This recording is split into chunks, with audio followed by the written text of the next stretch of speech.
ሰላም ጤና ይስጥልን የኢንሳይት ሚዲያ ቤተሰቦች እንደምን አላችሁ? የዕለቱን አጫጭር መረጃዎች ይዘን ቀርበናል። አብራችሁን ቆዩ። አሜሪካን ሌተናል ጀነራል ታደሰ ወረደ የትግራይ ጊዜያዊ አስተዳደር ፕሬዝዳንት ሆነው መመረጣቸውን አደነቀች። የፕሪቶሪያ ስምምነትንም ዳግም ያረጋግጣል ብላለች። በኢትዮጵያ የአሜሪካ አምባሳደር ኤርቪን ማሲንጋ ሌተናል ጀነራል ታደሰ ወረደ የትግራይ ጊዜያዊ አስተዳደር ፕሬዝዳንት ሆኖ መመረጣቸው የፕሪቶሪያ ስምምነትን ዳግም እንደሚያረጋግጥና ለትግራይና ኢትዮጵያ ፍላጎቶች ምላሽ መስጠት ያለውን ቁርጠኝነት እንደሚያሳይ ገልጸዋል። አምባሳደሩ በሰጡት መግለጫ የሰላም ስምምነቱ በታደሰ መሾም ዳግም መረጋገጡንና ተፈናቃዮችን ወደ ቀያቸው ለመመለስ የቀድሞ ታጣቂዎችን ትጥቅ ለማስፈታትና የሕግ የበላይነትን ለማስከበር የገቡትን ቃል አድንቀዋል። ሌተናል ጀነራል ታደሰ ትናንት መጋቢት 30 ቀን 2017 ዓ.ም በይፋ የቀድሞውን የጊዜያዊ አስተዳደር ፕሬዝዳንት አቶ ጌታቸው ረዳን በመተካት ርክክብ አድርገዋል።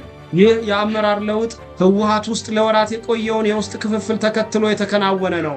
ጠቅላይ ሚኒስትር ዶክተር አብይ አህመድ የስልጣን ርክክቡን አስመልክቶ በይፋና በሰላማዊ መንገድ በአዲስ ባህል የስልጣን ሽግግሩንና ቅብብሎሹን ለማካሄድ የተዘጋጀ ፕሮግራም አከናውነናል ብለዋል።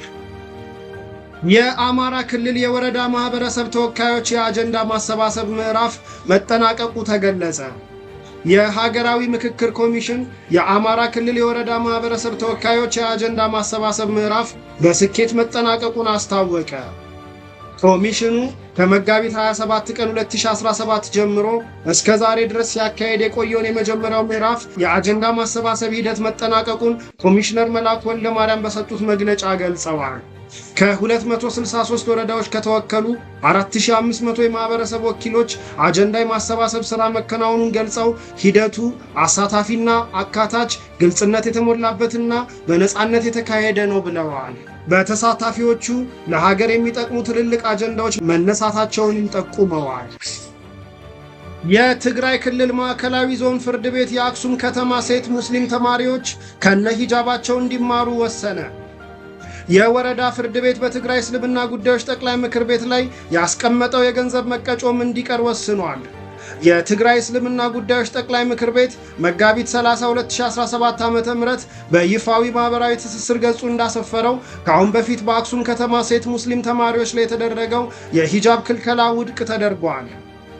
ፍርድ ቤቱ መጋቢት 30 2017 ዓ.ም በዋለው ችሎት የአክሱም ከተማ ትምህርት ቤቶች ጥር 6 2017 ዓ.ም የወረዳው ፍርድ ቤት ሴት ተማሪዎቹ ሂጃባቸውን ለብሰው እንዲማሩ የሰጡት ትዕዛዝ እንዳልተከበረ ጠቅሶ ትዕዛዙ እንዲተገበር ወስኗል። የትግራይ እስልምና ጉዳዮች ጠቅላይ ምክር ቤት የተሰጠው ውሳኔ አልተተገበረም በሚል የክስ መዝገቡን ከወረዳው በማንሳት ወደ ከፍተኛ ፍርድ ቤት እወስደዋለሁ በማለቱ የተጣለበት 12500 ብር መቀጮም እንዲነሳ መወሰኑ ምክር ቤቱ ገልጿል። ከውጭ ወዳገኘናቸው መረጃዎች ስናልፍ ቻይና ከአሜሪካ ወደ ሀገሯ በሚገቡ ምርቶች ላይ የ84 በመቶ የታሪፍ ጭማሪ አደረገች። ከዚህ ቀደም ቻይና የ34 በመቶ የታሪፍ ጭማሪ አድርጋ የነበረ ሲሆን አሜሪካ ዛሬ ማለዳ በቻይና ላይ 104 በመቶ ታሪፍ ጭማሪ ማድረጓን ተከትሎ ታሪፉን ከፍ አድርጋዋለች። ሁለቱ ሀገራት ወደ ንግድ ጦርነት እንዳይገቡ ስጋቶች የነበሩ ቢሆንም ከነገ ጀምሮ ተግባራዊ የሚደረገው የቻይና የ84 በመቶ ታሪፍ የንግድ ጦርነቱን አስጀማሪ ነው ተብሏል። ትራምፕም ሆነ አስተዳደራቸው የታሪፍ ጭማሪ የተደረገባቸው ሀገራት ውሳኔውን በጸጋ እንዲቀበሉ ማሳሰባቸው ይታወሳል። እንደ ቻይናና ብራዚል ያሉ ሀገራት ጉዳዩን እንደማይቀበሉት በተደጋጋሚ ሲናገሩም ቆይተዋል። አሜሪካ ታሪፍ ጭማሪ ማድረጓን ተከትሎ ቻይና ተመሳሳዩን እርምጃ የወሰደችበትን ውሳኔ እንድትቀለብስ እስከ ዛሬ ረቡዕ ድረስ ቀነ ገደብ አስቀምጠው ነበር። ቻይና በበኩሏ እስከ መጨረሻው እታገላለሁ በሚል አሜሪካ ለጣለችባት የታሪፍ ጭማሪ የአጸፋ ምላሽ ሰጥታለች።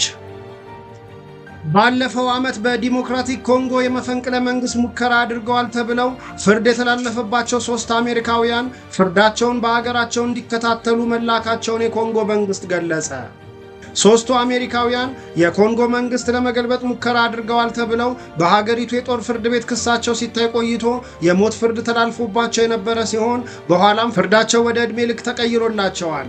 አሁን ላይ ሶስቱ አሜሪካውያን ወደ ሀገራቸው የተላኩ ሲሆን የአሜሪካ መንግስት ቃል አቀባይ ታሚ ብሩስ ግለሰቦቹ በእኛ ሕግ ጥላ ስር ይገኛሉ ሲሉ አስታውቀዋል። በተያያዘም አሜሪካና ዴሞክራቲክ ኮንጎ በማዕድኑ ዘርፍ አብረው ለመስራት ስምምነቶች ማድረጋቸው የተገለጸ ሲሆን አሜሪካ በኮንጎ የማዕድን ዘርፍ ላይ በቢሊዮን የሚቆጠር ዶላር ኢንቨስት ለማድረግ እቅዱ እንዳላት ተሰምቷል።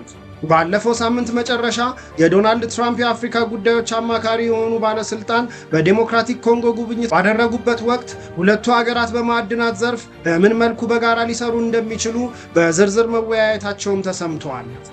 እነዚህ አይነት አዳዲስና አንኳር መረጃዎች በየቀኑ እንዲደርሱ ሚዲያችንን ፎሎ፣ ላይክ እና ሼር በማድረግ ቤተሰብ ይሁኑ።